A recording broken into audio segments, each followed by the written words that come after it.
Welcome back everyone. Practice set number 33 पर आ जाइए। ये टेस्ट सीरीज आर ओ के लिए चल रही है। प्रैक्टिस करेंगे इसमें हम हिस्ट्री के प्रश्नों पर। मॉडर्न हिस्ट्री जो मॉर्निंग में टेस्ट था 20 क्वेश्चन थे, उसी के आगे से कंटिन्यू करेंगे।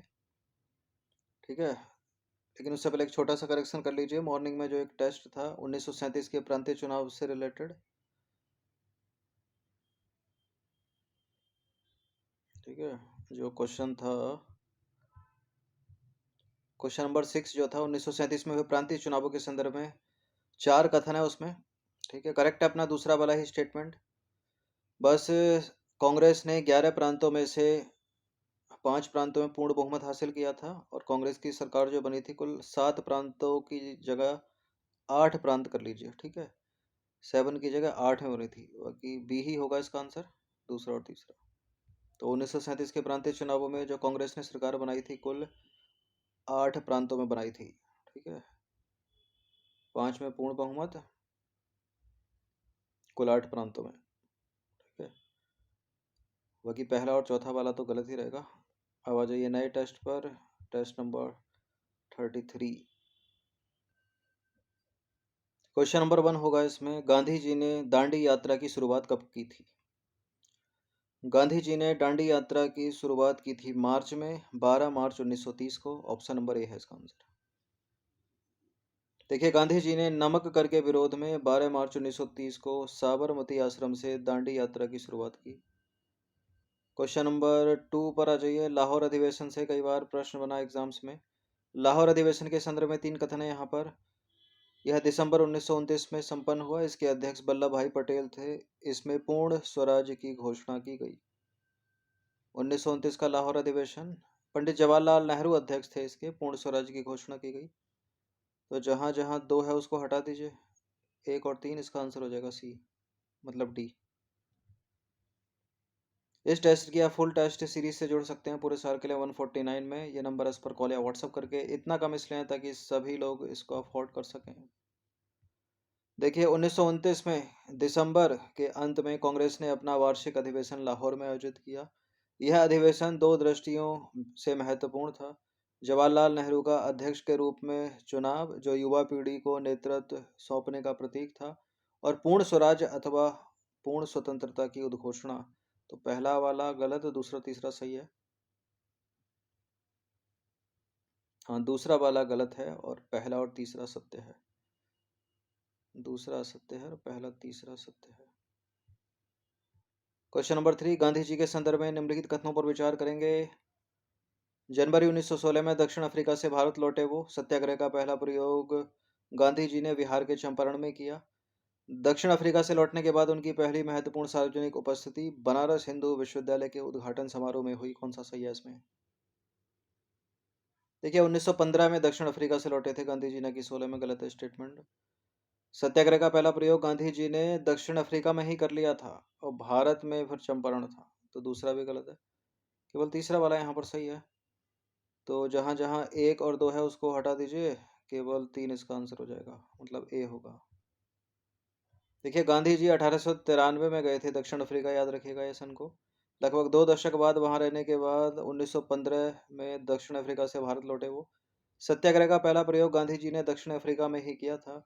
दक्षिण अफ्रीका से लौटने के बाद उनकी पहली महत्वपूर्ण सार्वजनिक उपस्थिति पूछ रहा है, फरवरी 1916 में बनारस हिंदू विश्वविद्यालय के उद्घाटन समारोह में हुई। और सत्याग्रह पूछ ले भारत में तो 1917 का चंपारण सत्याग्रह। असहयोग आंदोलन यानी नॉन कोऑपरेशन मूवमेंट के संदर्भ में निम्नलिखित में से कौन सा कथन सही नहीं है? 4 हैं, 4 में से गलत होगा। फरवरी 1922 में हिंसा की एक घटना के कारण गांधी जी ने असहयोग आंदोलन वापस लेना पड़ा गांधी जी को। असहयोग आंदोलन के कारण मार्च 1922 में गांधी जी को राजद्रोह के आरोप में गिरफ्तार कर लिया गया। जीडी बिड़ला ने राष्ट्रीय आंदोलन का खुला समर्थन किया। जेडी बिड़ला ने। असहयोग आंदोलन में किसानों, श्रमिकों और कारीगरों ने भाग नहीं लिया। असहयोग आंदोलन में किसानों ने, श्रमिकों ने और कारीगरों ने भाग लिया था। ये गलत है, ये वाला स्टेटमेंट। ठीक है, और गलती अपने को ढूंढना, तो इसका आंसर हो जाएगा ऑप्शन नंबर सी। देखिए, फरवरी 1922 में किसानों के एक समूह ने उत्तर प्रदेश के गोरखपुर जिले के चौरी चौरा में एक पुलिस स्टेशन पर आक्रमण करके उसमें आग लगा दी, जिसमें 22 पुलिस कर्मियों की मृत्यु हो गई। हिंसा की इस घटना के कारण गांधी जी ने असहयोग आंदोलन वापस ले लिया। असहयोग आंदोलन के कारण मार्च 1922 में गांधी जी को राजद्रोह के आरोप में गिरफ्तार कर लिया गया। उन पर जांच की कार्यवाही की अध्यक्षता करने वाले जज का नाम है जस्टिस C.M. ब्रूमफील्ड, ने उन्हें सजा सुनाते हुए एक भाषण में कहा, क्या कहा? कानून की अवहेलना के कारण गांधी जी को सजा सुनाना जरूरी है, लेकिन यदि भारत में घट रही घटनाओं के कारण सरकार के लिए सजा के इन वर्षों में कमी और सजा से मुक्ति संभव हो तो इससे मुझसे अधिक प्रसन्न कोई नहीं होगा। फरवरी 1924 में महात्मा गांधी जेल से रिहा हो गए। असहयोग आंदोलन में हजारों की संख्या में किसानों ने, श्रमिकों ने और कारीगरों ने भी भाग लिया। तो सी वाला स्टेटमेंट गलत है और गलत ही अपना आंसर है। जेडी बिड़ला जैसे कुछ उद्यमियों ने राष्ट्रीय आंदोलन का खुला समर्थन किया, जबकि अन्य ने ऐसा मौन रूप से किया। ठीक है, समर्थन कर रहे थे कुछ खुले रूप से, कुछ छिपकर। निम्नलिखित कथनों पर विचार करेंगे। मोहम्मद अली जिन्ना उग्रवादी विचारधारा, जबकि गोपाल कृष्ण गोखले उदारवादी विचारधारा के समर्थक थे। गोपाल कृष्ण गोखले गांधी जी के राजनीतिक परामर्शदाता थे, गुरु कह लो या तो। गोखले ने गांधी जी को 1 वर्ष तक ब्रिटिश भारत की यात्रा करने की सलाह दी, जिससे कि वे भारत और यहाँ के लोगों को जान सकें। बिल्कुल, दूसरा और तीसरा सही है। पहला वाला गलत है, क्योंकि मोहम्मद अली जिन्ना और गोपाल कृष्ण गोखले दोनों उदारवादी हैं। अब चूंकि सही अपने को बताना है, तो जहां जहां एक होगा उसको हटा दीजिए। इसका आंसर हो जाएगा केवल 2 और 3, यानी सी। देखिए, मोहम्मद अली जिन्ना और गोपाल कृष्ण गोखले दोनों ही उदारवादी विचारधारा के समर्थक थे। मोहम्मद अली जिन्ना भी गांधी जी की तरह गुजराती मूल के लंदन में प्रशिक्षित वकील थे। गोपाल कृष्ण गोखले गांधी जी के राजनीतिक परामर्शदाता थे। गोपाल कृष्ण गोखले ने, जो कि महात्मा गांधी के राजनीतिक परामर्शदाता कह लो, गुरु कह लो, उन्होंने महात्मा गांधी को 1 वर्ष तक ब्रिटिश भारत की यात्रा करने की सलाह दी थी, जिससे कि वे भारत और यहाँ के लोगों को जान सकें। तो वैसे ही किया गांधी ने। क्वेश्चन नंबर 6, विभिन्न लोगों द्वारा गांधी जी के विषय में कही गई बातों के संदर्भ में निम्नलिखित युग्मों पर विचार करेंगे। पहला है, दक्षिण अफ्रीका ने ही गांधी जी को महात्मा बनाया। ये कथन है चंद्रन देवसेन का। और एक लुई फिशर का कथन है। मतलब क्या ये हो सकता है? असहयोग भारत और गांधी जी के जीवन के एक युग का ही नाम हो गया। असहयोग शांति की दृष्टि से नकारात्मक, परंतु प्रभाव की दृष्टि से बहुत सकारात्मक था। क्या ये दोनों में से कितने सम्मिलित हैं?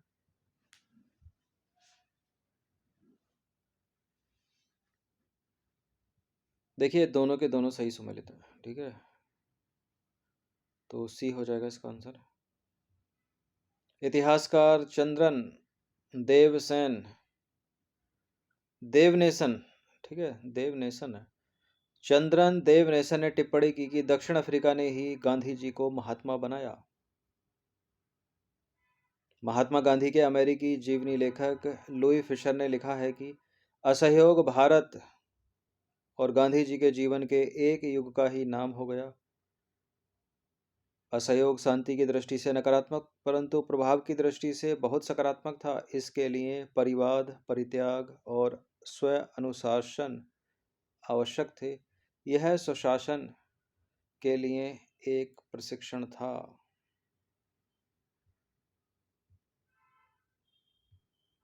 क्वेश्चन नंबर 7 पर आती है, खिलाफत आंदोलन के संदर्भ में निम्नलिखित कथनों में से कौन सा कथन गलत है? यह मोहम्मद अली और शौकत अली के नेतृत्व में भारतीय मुसलमानों का एक आंदोलन था। इस आंदोलन की मांग थी कि पहले ऑटोमन साम्राज्य के सभी पवित्र इस्लामी स्थानों पर तुर्की सुल्तान और खलीफा का नेतृत्व बना रहे। इस आंदोलन की मांग थी कि जजीरात उल अरब इस्लामी संप्रभुता के अधीन रहे। कांग्रेस ने इस आंदोलन का विरोध किया। देखिए, गांधी जी जो कि कांग्रेस का प्रतिनिधित्व कर रहे थे, उन्होंने खिलाफत आंदोलन को जोड़ा अपने साथ, तो विरोध नहीं किया। गलत है। पहला सही है, दूसरा सही है, तीसरा सही है, इनकरेक्ट है, चौथा वही आंसर है। खिलाफत आंदोलन मोहम्मद अली और शौकत अली के नेतृत्व में भारतीय मुसलमानों का एक आंदोलन था। इस आंदोलन की मांग थी कि पहले ओटोमन साम्राज्य के सभी पवित्र इस्लामी स्थानों पर तुर्की सुल्तान और खलीफा का नेतृत्व बना रहे। तो पहला भी सही है, दूसरा भी सही है, तीसरा भी सही है, क्योंकि इस आंदोलन की मांग थी कि जजीरात उल अरब यानी अरब, सीरिया, इराक, फिलिस्तीन इस्लामी संप्रभुता के अधीन रहें और खलीफा के पास इनके क्षेत्र हों कि वह इस्लामी विश्वास को सुरक्षित रखने के योग्य बन सके। ठीक है। और कांग्रेस ने, जो कि गलत है डी वाला स्टेटमेंट, कांग्रेस ने इस आंदोलन का समर्थन किया और गांधी जी ने इसे असहयोग आंदोलन से जोड़ने की कोशिश की। क्वेश्चन नंबर 11, क्वेश्चन नंबर 8, असहयोग आंदोलन के संदर्भ में निम्नलिखित कथनों पर विचार करेंगे, कौन सा गलत है इन तीन में से। इसके अंतर्गत सभी को अंग्रेजी सरकार के साथ सभी ऐच्छिक संबंधों का परित्याग करने को कहा गया। गांधी जी ने कहा कि भारत इस आंदोलन से 1 वर्ष के भीतर ही स्वराज प्राप्त कर लेगा। इसके विरोध में मुस्लिम लीग ने खिलाफत आंदोलन की शुरुआत की। असहयोग आंदोलन के विरोध में मुस्लिम लीग ने खिलाफत आंदोलन की शुरुआत की, ये गलत है। ठीक है। थर्ड वाला स्टेटमेंट जो है वो सही नहीं है, तो इसका आंसर हो जाएगा ऑप्शन नंबर बी, क्योंकि इनकरेक्ट ढूंढना है। पहला सही है और दूसरा सही है। देखिए, रॉलेट एक्ट की सफलता से उत्साहित होकर गांधी जी ने असहयोग आंदोलन की शुरुआत की। इसके अंतर्गत सभी को अंग्रेजी सरकार के साथ सभी ऐच्छिक संबंधों का परित्याग करने को कहा गया, जैसे कि सरकारी स्कूल कॉलेजों का बहिष्कार, न्यायालयों का बहिष्कार, ठीक है, कर अदा करना, ये सब। गांधी जी ने कहा कि यदि असहयोग का ठीक से पालन किया जाए तो भारत 1 वर्ष के भीतर ही स्वराज प्राप्त कर लेगा। तो पहला और दूसरा दोनों कथन सत्य हैं। तीसरा वाला जो है वो सत्य नहीं है, क्योंकि अपने इस संघर्ष को और अधिक विस्तार देते हुए उन्होंने खिलाफत आंदोलन के साथ हाथ मिला लिए। खिलाफत आंदोलन हाल ही में तुर्की शासन कमाल अतातुर्क द्वारा समाप्त किए गए सर्व इस्लामवाद के प्रतीक खलीफा की पुनर्स्थापना की मांग कर रहा था।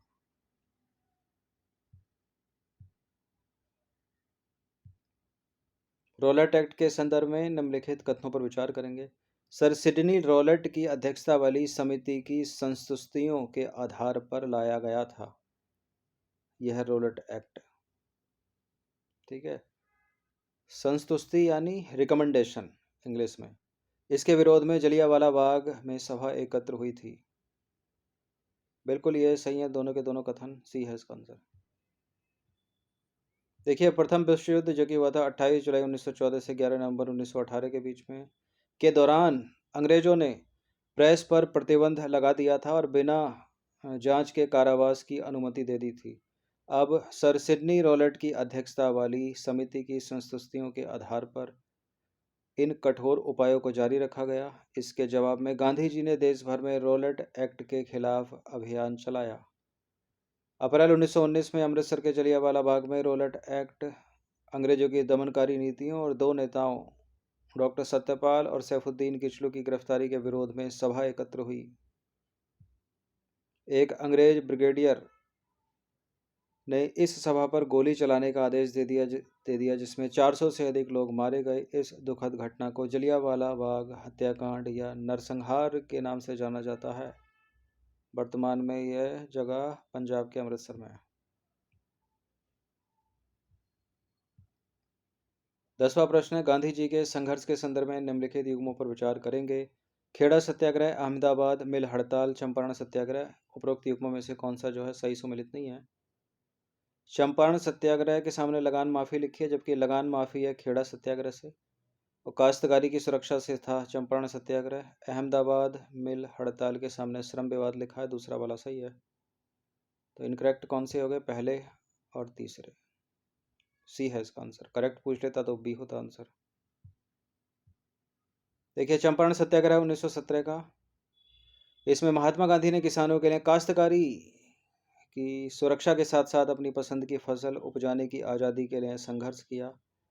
और दिसंबर 1916 में हुई वार्षिक कांग्रेस में बिहार में चंपारण से आए एक किसान ने गांधी जी को वहां अंग्रेज नील उत्पादकों द्वारा किसान के प्रति किए जाने वाले कठोर व्यवहार के बारे में बताया था। अहमदाबाद मिल हड़ताल की बात करें तो अहमदाबाद मिल हड़ताल के एक श्रम विवाद में हस्तक्षेप कर महात्मा गांधी ने कपड़े की मिलों में काम करने वालों के लिए काम की बेहतर स्थितियों की मांग की। तो पहला तीसरा इनकरेक्ट है। उन्होंने खेड़ा में फसल खराब होने पर राज्य से किसानों का लगान माफ करने की मांग की। क्वेश्चन नंबर 11, गांधी जी के संदर्भ में निम्नलिखित पर विचार करेंगे और गांधी जी के उपरोक्त संघर्षों का सही कालानुक्रम कौन सा है इनमें।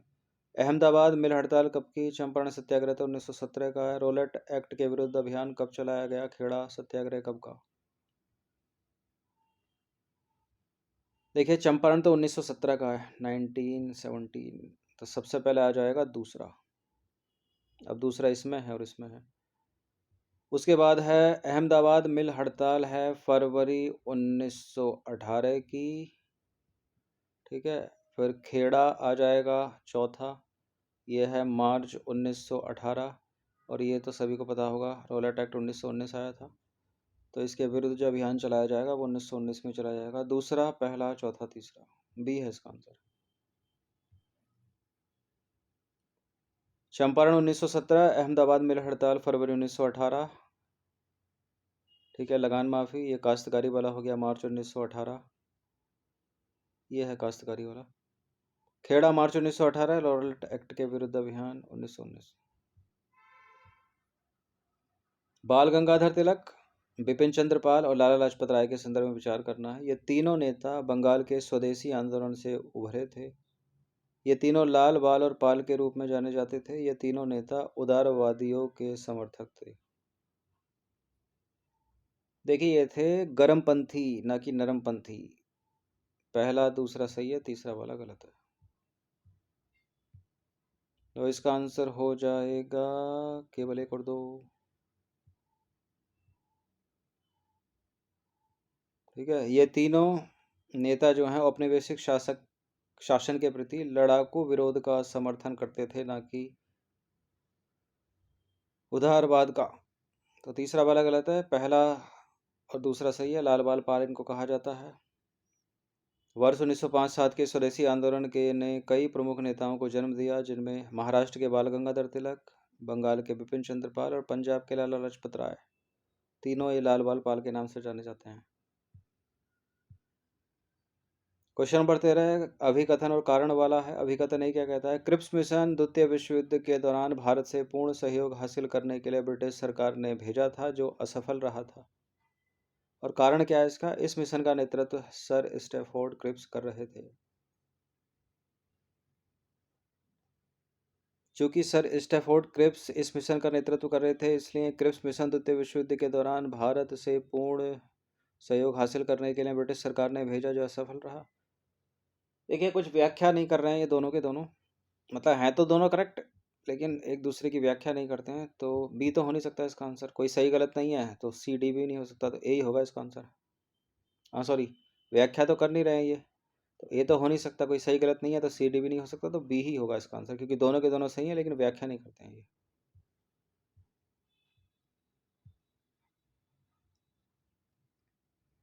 क्रिप्स मिशन भारत 22 मार्च 1942 को आया था। यह मिशन 11 अप्रैल 1942 तक भारत में रहा। इस मिशन का नेतृत्व किया सर स्टैफोर्ड क्रिप्स ने। बुलेट पॉइंट्स हैं सारे, याद रखिएगा। क्रिप्स मिशन के बारे में जो मेन पॉइंट है, यह मिशन द्वितीय विश्व युद्ध के दौरान भारत से पूर्ण सहयोग हासिल करने के लिए ब्रिटिश सरकार ने भेजा था। असफल रहा था यह मिशन। इस मिशन के तहत भारत में एक नए संविधान को तैयार करने के लिए संविधान सभा का गठन किया जाना था। नया संविधान लागू होने तक भारत की रक्षा ब्रिटिश सरकार करेगी। सत्ता का हस्तांतरण और अल्पसंख्यकों के अधिकारों को संविधान सभा और ब्रिटिश सरकार के बीच बातचीत से तय किया जाना था। महात्मा गांधी ने क्रिप्स मिशन को क्या कह दिया था? पोस्ट डेटेड चेक, ठीक है। मान लीजिए कोई चेक है, अगर उसकी डेट ही निकल गई है तो किस काम का वो?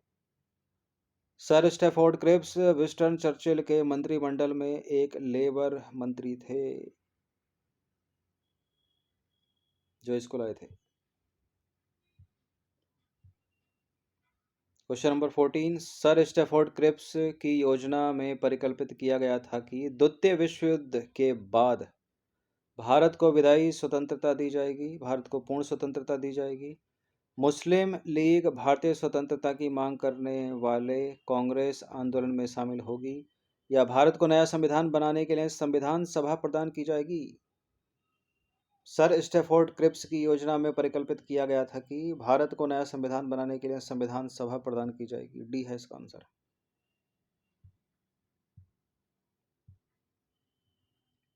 देखिए सर स्टैफोर्ड क्रिप्स की योजना, मार्च 1942 में द्वितीय विश्व युद्ध के दौरान सर स्टैफोर्ड क्रिप्स को ब्रिटिश सरकार द्वारा भारत भेजा गया था ताकि युद्ध के प्रयासों के लिए भारतीय सहयोग और समर्थन प्राप्त किया जा सके।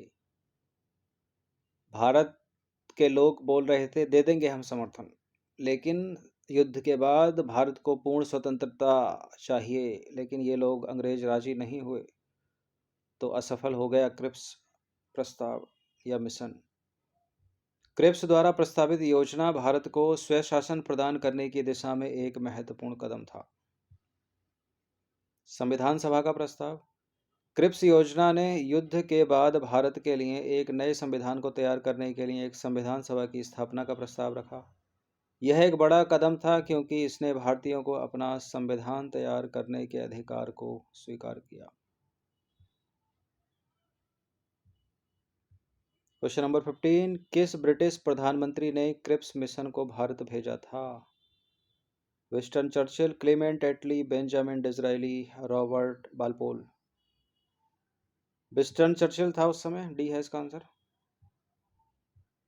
देखिए विंस्टन चर्चिल जो उस समय ब्रिटिश प्रधानमंत्री थे ने 1942 में भारत में क्रिप्स मिशन भेजा था।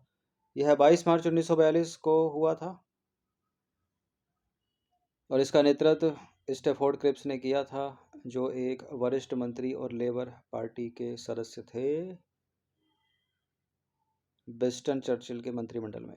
मिशन का उद्देश्य द्वितीय विश्व युद्ध के लिए भारत का समर्थन प्राप्त करना था।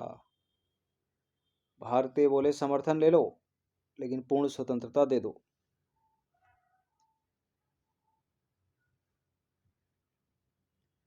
एक और प्रश्न इसमें ऐड किया गया है, वैसे तो 15 ही थे। वर्ष 1937 में 11 में से कितने प्रांतों में कांग्रेस के प्रधान मंत्री थे जो अंग्रेज गवर्नर के पर्यवेक्षण के अधीन कार्य करते थे?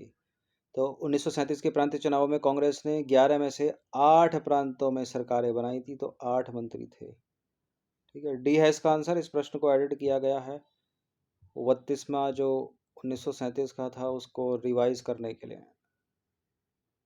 ठीक है, 7 की जगह 8 है, याद रखिएगा उसको। देखिए ब्रिटिश भारत में प्रांतीय चुनाव 1936-37 की शीत ऋतु में शुरू हुए, शीत ऋतु में हुए, जैसा कि भारत सरकार अधिनियम 1935 द्वारा अनिवार्य किया गया था। 11 प्रांतों में चुनाव हुए, मद्रास में, मध्य प्रांत में, बिहार में, उड़ीसा में, संयुक्त प्रांत में, बॉम्बे प्रेसिडेंसी, असम में, NWFP में, बंगाल में, पंजाब और सिंध में। पंजाब और सिंध को छोड़कर, ठीक है, कांग्रेस 8 प्रांतों में सत्ता में आई। चुनावों के अंतिम परिणाम फरवरी 1937 में घोषित किए गए।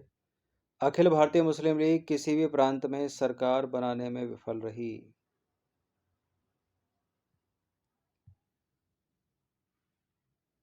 देखिए भारतीय लोगों से परामर्श किए बिना द्वितीय विश्व युद्ध में भारत को शामिल करने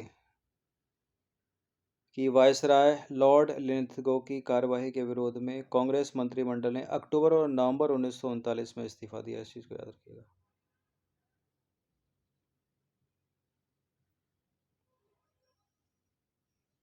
तो प्रैक्टिस कर लीजिएगा इन प्रश्नों की। फुल टेस्ट सीरीज से जुड़ सकते हो आप 149 में।